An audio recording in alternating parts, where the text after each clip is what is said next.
তো WhatsApp guys, আজকে আমার একজন সাবস্ক্রাইবার দিয়েছে আমাকে গিফট, যেটা আমি ওর কাছ থেকে এখনই নিয়ে আসলাম। আমার বাসার নিচে এসেছিল, কেমনে যাই না অ্যাড্রেস মানে বুঝে গেছিলাম। তো আজকে আমরা ওই গিফটটা করবো। অ্যাকচুয়ালি একটু আগেই আমি রিসিভ করলাম গিফটটা। তো চলেন গিফটটা খুলি। আমি যাচ্ছি, একটা বক্স, বড় একটা। চলেন এখন খুলি।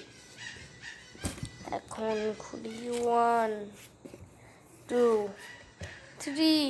ভাই, একটা কিউট একটা বিড়ালের বাচ্চা। ওয়াও ওয়াও ওয়াও, কত সুন্দর।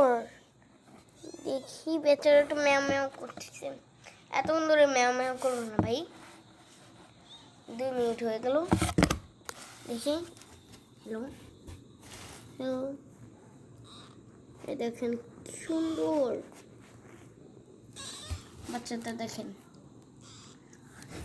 ওকে, আমার সাবস্ক্রাইবার মনে হয় জেনে ফেলেছে আমার বিড়ালটা মরে গেছে। অ্যাকচুয়ালি এরকমই ছিল আমার বিড়ালটা ছোটোবেলায়। তো দাঁড়ান, বক্সটা একটু গুছাই। ওয়াও, আমার পছন্দ হয়ে গেছে, আমার কাছে আসতেছে। ওয়াও, আমি ওকে নিয়ে রুমের ভিতরে আদর করি, ততক্ষণ আপনারা বসে ভিডিওটা লাইক অ্যান্ড সাবস্ক্রাইব করে দেন। তো বাই বাই বন্ধুরা, সাবস্ক্রাইব কিন্তু অবশ্যই করবা, নালে তোমাদের বাসায় যে আমি মুতু করে দিব। হ্যাঁ, যা যা